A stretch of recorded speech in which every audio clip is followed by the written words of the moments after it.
Bismillahirrahmanirrahim. Assalamualaikum warahmatullahi wabarakatuh.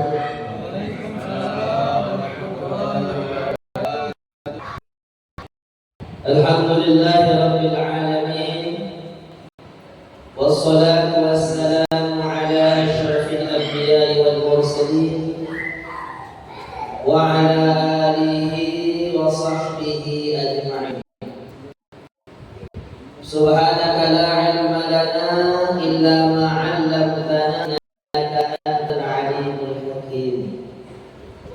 Rabbi yassir wa la tu'assir fitnah bil khair. Ya Fattahu ya 'Alim iftah lana babak ya karim. La haula wa la quwwata illa billahil aliyyil azim. Sama-sama kita hormati Bapak Ketua RW, Ketua RT, serta Bapak Ketua Masjid Baitur Rahman, serta Bapak Syekh Imam Khatib serta Bina yang dirahmati Allah. Pertama-tama mari kita senantiasa mensyukuri nikmat yang diberikan oleh Allah Subhanahu wa taala. Karena banyak sekali Allah Subhanahu wa taala memberikan nikmat kepada kita. Sebagaimana yang difirmankan Allah Subhanahu wa taala, "Wa in ta'uddu ni'matallahi la tuhsuha." Kalau kalian ingin menghitung nikmat Allah Subhanahu wa taala, tentu tidak bisa kita menghitung begitu banyak nikmat yang diberikan oleh Allah kepada kita. Nah, kenapa kalau ada di antara hamba Allah Subhanahu wa taala yang banyaknya Allah Subhanahu wa taala akan memberikan nikmat tetapi masih ada yang kurang,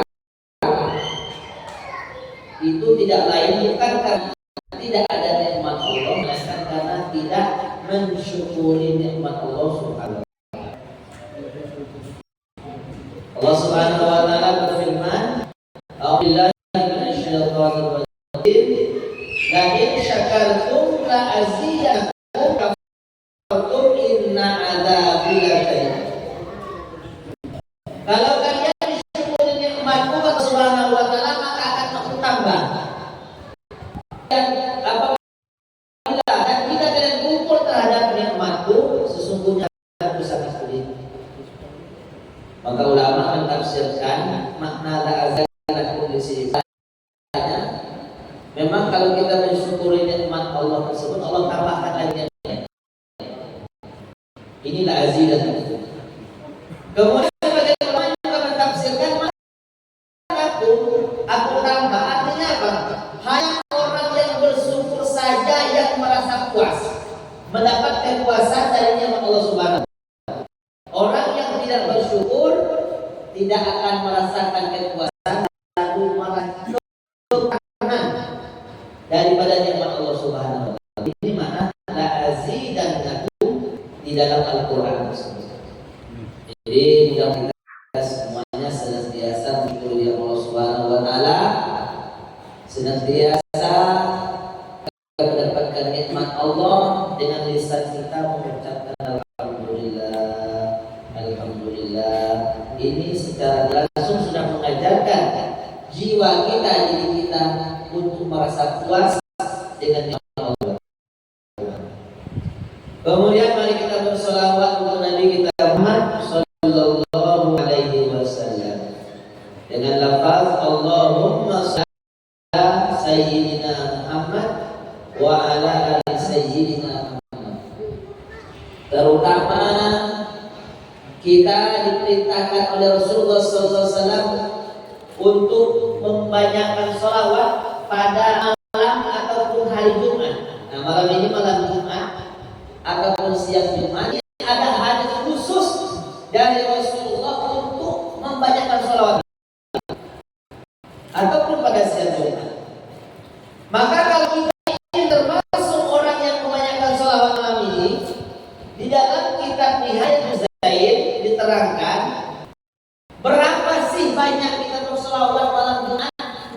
ataupun hari Jumat, sehingga kita termasuk orang yang membanyakkan sholawat. Apakah 20 atau 100? Maka mensyaratkan hadis ini bahwasanya dengan banyak sholawat pada malam Jumat dan hari Jumat, jangan kurang dari 300 kali. Kalau masih 300 kali, kita hadis Nabi ya, orang yang membanyakkan sholawat hanya masuk ke dalam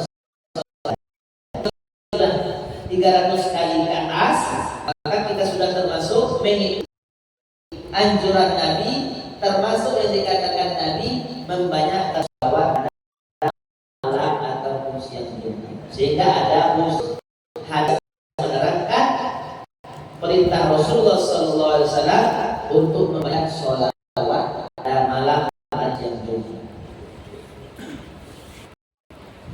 Bapak-bapak, Subhanahu wa ta'ala, alhamdulillah kita pada malam hari ini berkumpul kita di rumah Allah Subhanahu wa ta'ala, di Masjid Baitur Rahman, bersyukur kepada Allah Subhanahu wa ta'ala. Allah Subhanahu wa ta'ala telah memberikan apa yang kita inginkan selama ini. Artinya apa? Allah Subhanahu wa ta'ala memberikan kepada kita suatu tempat yang paling mulia di atas dunia, yaitu masjid. Tidak ada yang lebih mulia di atas bumi ini melainkan masjid.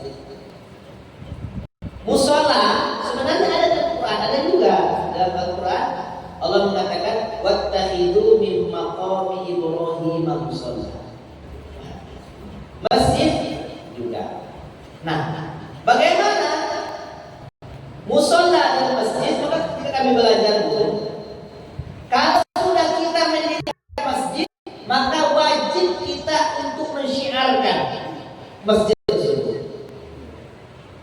Dulu kita belajar, pernah dengar sholat jamaah itu sunnah muakkad, ya baik. Tetapi hukum yang paling kuat itu menurut Nawawi, sholat jamaah di masjid ini adalah fardu kifayah. Kenapa dibilang fardu kifayah? Karena apabila ada satu kampung ada mendirikan jamaah, maka seluruh warganya mendapatkan dosa. Satu waktu saja, subuh umpamanya enggak sholat berjamaah, atau zuhur atau asar, maka seluruh warganya mendapatkan dosa. Kenapa? Karena Imam Nawawi yang kuat bahwasanya sholat berjamaah. Kenapa? Untuk syiar agama. Kalau kita pergi ke satu dusun, terdengar orang azan dan ada melaksanakan sholat jamaah, berarti kita tahu ini penduduknya mayoritasnya Islam. Nah, makanya menurut Imam Nawawi yang paling kuat untuk hukum sholat berjamaah adalah fardu kifayah. Fardu kifayah ini pahalanya tentu lebih tinggi daripada sunnah, dan besar lagi daripada sunnah. Nah, ini menurut Imam Nawawi mazhab Syafi'i. Kalau kita dulu pernah dengar sunnah muakkad, sudah naik fardu kifayah. Maka apabila sudah ada di tempat masjid, maka kita sedang bersyukur kepada Allah Subhanahu wa ta'ala, kita bisa memakmurkan masjid, sunnah-sunnah yang ada di masjid. Mungkin bisa kita tulis di pintu masjid, kemudian lapas-lapas iktikaf dalam masjid, di masjid kita, sehingga mengingatkan jamaah yang masuk, sampai masjid kita iktikaf, ada lapas-lapas iktikaf. Nah, kemudian masjid, doa keluar masjid, kemudian mungkin lapas sholat tahiyatul masjid. Kenapa? Karena kita mengharapkan pahala yang besar di rumah Allah Subhanahu wa ta'ala. Berlaku di masjid kita, idza dakhala ahadukumul masjid fala yajlis hatta yusalli rak'atain. Apabila kalian masuk masjid, jangan duduk sampai sholat 2 rakaat. Namanya sholat sunnah tahiyatul masjid. Nah, jadi masuk masjid kita sudah bisa untuk melaksanakan tahiyatul masjid. Kemudian i'tikaf di masjid. Ini keuntungannya alhamdulillah Allah Subhanahu wa taala memberikan kepada kita tempat yang paling mulia di atas bumi ini, yaitu masjidnya Allah Subhanahu wa taala, rumah Allah Subhanahu wa taala. Bapak-bapak Ibu, Allah Subhanahu wa taala Al-Qur'an, Allah Subhanahu wa taala menerangkan kepada kita orang yang memakmurkan masjid dalam Al-Qur'an. A'udzubillahi minasyaitonir rajim. Bismillahirrahmanirrahim. Innama ya'muru masajidallahi man amana billahi wal yawmil akhir. Sesungguhnya memakmurkan masjid adalah orang-orang man amana billah, orang yang beriman dengan Allah, wal yawmil akhir, dan beriman dengan hari akhirat. Maka orang yang bisa memakmurkan masjid, orang yang mau memakmurkan masjid, ini Allah sendiri yang bilang, kalau ini orang yang beriman. Nah, kadang-kadang kan umat-umat Islam kan banyak mengaku beriman, tetapi belum diakui Allah. Nah, orang yang memakmurkan masjid, Allah sendiri yang mengaku ini adalah orang-orang yang beriman. Innama masajidallah man amana billah. Orang yang memakmurkan masjid adalah orang yang beriman dengan wal yaumil akhir. Ini bukan pengakuan dari kita. Kan banyak kan orang-orang Islam mengaku beriman, beriman, di KTP-nya Islam dan sebagainya, ya kan? Tetapi kenapa mungkin pengikut dari kita belum di apa namanya? Nah, orang yang memakmurkan masjid inilah orang yang diakui oleh Allah, orang yang beriman. Sehingga dalam sebuah hadis Rasulullah SAW, "Idza ra'aitumur rajul", apabila kalian melihat seseorang yang membiasakan diri ke masjid, lahu bil iman, maka saksikanlah, maka kamu menjadi saksi bahwa ini adalah orang iman. Nah, Nabi pun mengakui kalau orang yang membiasakannya ke masjid, memakmurkan masjid adalah orang-orang yang beriman. Jadi dapat gelar langsung, dapat pengakuan langsung dari Allah dan Rasulnya bahwa orang yang memakmurkan masjid, membiasakan diri ke masjid adalah orang-orang yang beriman kepada Allah Subhanahu wa taala dan hari akhir. Bapak-bapak, ibu-ibu yang dirahmati Allah Subhanahu wa taala, kita bisa memakmurkan, meramaikan masjid. Cara memakmurkan masjid ini ya ada banyak macam caranya. Ada kalanya dengan senantiasa melaksanakan mengikuti sholat berjamaah. Kemudian ada kalanya dengan mengadakan pengajian di masjid. Ini memakmurkan masjid sehingga masjid kita itu ramai. Itu makna memakmurkan. Artinya masjid kita menjadi ramai dengan kegiatan-kegiatan Islam. Karena dulu Pak, saya pernah dekat satu kampung, sampai masjid itu saya ambil dalam nanti tunggu yang bangun tidak ada yang nunggunya, sampai ada saya ambil dalam satu kampung itu dapat anak Allah Subhanahu mendirikan masjid tapi nggak mau masjid itu sudah mau hidupkan, tidak mau mendapat murkanya Allah Subhanahu. Dengan pengajian kita ramaikan dengan pengajian anak-anak, ada sholat, kemudian dengan majelis taklim, ya kan? Walaupun kita apa namanya bapak, saya dulu ada ya Sumatera Barat itu setelah maghrib itu dan setelah isya itu ada bapak-bapak yang sudah tua, mereka masih belajar Al-Quran, belajar tajwid itu masih beramaikan. Kenapa? Mereka malu. Kenapa? Karena mereka ingin memakmurkan masjid, ingin banyak waktunya di masjid, ingin meramaikan masjid. Mereka tak malu. Belajar tajwid. Walaupun kita belum belajar Al-Quran, kita belajar di masjid karena kita memakmurkan masjid sehingga masjid kita tersebut ramai dengan kegiatan.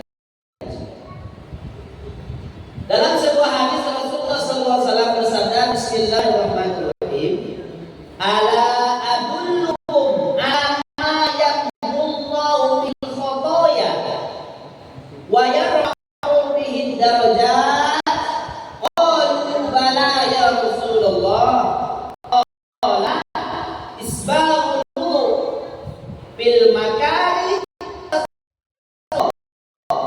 ilal masjid wa intizarus shalah ba'da shalah. Ini maksud salat. Apa kata Nabi? Ala adulukum, mau tak aku saya tunjuk, kasih tahu. Nabi menyampaikan kepada sahabat. Nah, memang Nabi menyampaikannya hadis tersebut pada para sahabat. Jadi hadis tersebut bukan untuk sahabat saja. Nah, kita mendengarkan hadis tersebut dengar langsung dari Nabi Muhammad, tetapi dari hadis tersebut adalah sasarannya juga kepada kita. Ma yamullahu bil khotoya, Allah menghapuskan khotoya, dosa-dosa. Ada amal-amalan yang bisa membuat dosa kita dihapus oleh Allah Subhanahu wa taala. Kenapa kita mengharap dosa kita ini dihapus, Bapak Ibu-ibu? Karena kata Rasulullah, tidaklah satu pun orang yang ditusuk bumi kena musibah itu penyebabnya dosa. Kalau banyak musibah terjadi dengan diri kita, musibah turun, baru itu penyebabnya ada dosa, maka kita mengharapkan ampunan Allah Subhanahu wa taala. Sehingga Nabi katakan juga, apabila kalian merasa rezeki susah dan lain sebagainya, itu penyebabnya adalah dosa. Maka kita mengharapkan ampunan Subhanahu wa taala. Kalau dia Allah Subhanahu wa taala, insyaallah kita dihindari Allah Subhanahu wa taala dari musibah, dari sesuatu yang kita tidak ingini. Nah, ada amal yang menghapuskan dosa. Wa yarfa'u bihi darajat, dan mengangkat derajat. Para sahabat kalau disampaikan itu pengen sekali. Kenapa? Karena sahabat ini kalau duduk bersama, bagaimana mereka apa ucapan yang disampaikan oleh Muhammad SAW? Kenapa? Karena mereka saking semangat dan gembiranya dengan diutus baginda Muhammad SAW. Karena inilah yang ditunggu-tunggu oleh mereka, oleh para sebelumnya, Nabi akhir zaman. Ala ya Rasulullah, tentu kami mau ya Rasulullah. Qala isbaqul wudu fil makarih. Wudu pada waktu susah. Bagaimana cara wudu? Berwudu dengan sunnah-sunnahnya, membasuh sampai 3 kali, kemudian tangan melebihi atas siku, kemudian membasuh kaki sampai melebihi mata kaki, kemudian menyapu kepala. Ini sunnah, itu semuanya disapu. Ini sunnah. Ya, bagian sudah sah, tapi semuanya disapu, semuanya sunnah. Nah, menyempurnakan wudu walaupun sunnah-sunnahnya bil makarih pada waktu susah. Mungkin musim dingin, subuh, hujan. Nah, tetap berwudu seperti biasa. Ini termasuk mengampuni dosa dan mengangkatkan derajat. Karena ada orang-orang sebagian itu dalam musim dingin, itu apa namanya, tangannya nggak sempurna basuhnya. Kenapa dingin? Kemudian setelah selesai wudu tidak boleh, makruh hukumnya melap bekas wudu ini. Walaupun dingin, ini seperti wudu namanya, biarkanlah. Apa namanya, air bekas wudu tersebut netes dan kering dengan sendirinya. Makruh elapnya pakai air balik dari kamar mandi wudu, ya kan? Lalu kita lap, makruh. Ini termasuk isbah wudu, menyempurnakan pun, kemudian menyempurnakan sunnah-sunnahnya. Walaupun pada musim hujan, tetap kita menyempurnakan wudu. Maka orang yang menyempurnakan wudu seperti ini, maka akan diampuni dosa oleh Allah Subhanahu wa taala dan diangkat derajatnya oleh Allah Subhanahu wa taala. Artinya menyempurnakan wudu dalam keadaan susah, bagaimanapun termasuk salah satu cara untuk menghindarkan kita dari musibah dan apa yang tidak kita ingini. Kenapa? Karena dia sudah mengampuni dosa. Yang kedua, kasratul khutu' ilal masjid. Banyak langkah kakinya ke masjid. Maksud banyak langkah itu, Pak, apa namanya? Sering kali orang dihitung langkahnya, Pak, ya. Dari rumah ke masjid itu siapa yang langkah banyak. Jadi beruntunglah bapak-bapak yang banyak langkahnya di masjid. Jadi bagi yang dekat ke masjid ini, ini saya dikit dapat pahala. Yang baik dekat. Lalu bagaimana kita bisa menyamakan orang jauh langkahnya di kita yang dekat ini gimana supaya sama dengan yang jauh tersebut? Banyak dapat pahalanya. Kalau yang dekat caranya cepat datangnya. Bisa menyamai yang jauh banyak langkahnya. Kalau apa namanya? Rumahnya dekat, tetapi kita paling lambat, ya kalah lah. Mana kawan dari jauh dapat banyak langkahnya. Kita apa yang kita dapatkan? Nah, itu membanyakkan langkah, ya Pak. Ya kalau pakai minyaknya berapa? Kan lebih jauh. Motornya banyak habis minyaknya. Kenapa? Semakin banyak kita keluarkan harta kita untuk Allah, semakin banyak pahalanya. Cuma sebagian ulama ada yang sebagian ulama dulu ada yang mengatakan begini, karena hadis Nabi ini banyakkan langkah, untuk pergi motor jalan kaki. Tetapi namanya yang kita Marakil Ulia, memang di sana disebutkan sunnah hukumnya kalau ke masjid itu memang dianjurkan jalan kaki. Jalan ya, nggak pakai motor, dianjurkan berjalan kaki. Kemudian pergi ketika masjid cari yang jauh. Ini kenapa tujuannya? Biar langkah kita tidak. Kemudian pulang cari jalan yang paling dekat. Maksudnya supaya membanyakkan langkah tadi. Memang ada dalam kitab Marakil Ulia. Tetapi maksudnya kalau kita pengen lebih banyak langkahnya tadi tersebut, pengen memilih jalan yang agak jauh, tentulah kita harus cepat pergi ke masjidnya. Nah, sehingga disunahkan kalau pergi ke masjid itu ketika hari Jumat pergi jalannya lain, balik jalannya lain. Tapi kita insya Allah sudah ngamalkan ya, pergi lewat jalan kiri ya kan, ini lagi. Nah, tapi ini yang dalam kitab Marakil Ulia. Kasratul khutuwa ila masjid. Bahkan dalam sebuah hadis Nabi mengatakan bahwasanya nanti orang yang mendapatkan naungan rajulun qalbuhu mu'allaqun bil masjid. Seorang laki-laki yang hatinya selalu ada kaitannya dengan masjid. Artinya apa? Selalu ingin hadir ke masjid. Bapak-bapak, ibu-ibu terhadap Allah Subhanahu wa taala, orang tua kita kalau ketika kerja pagi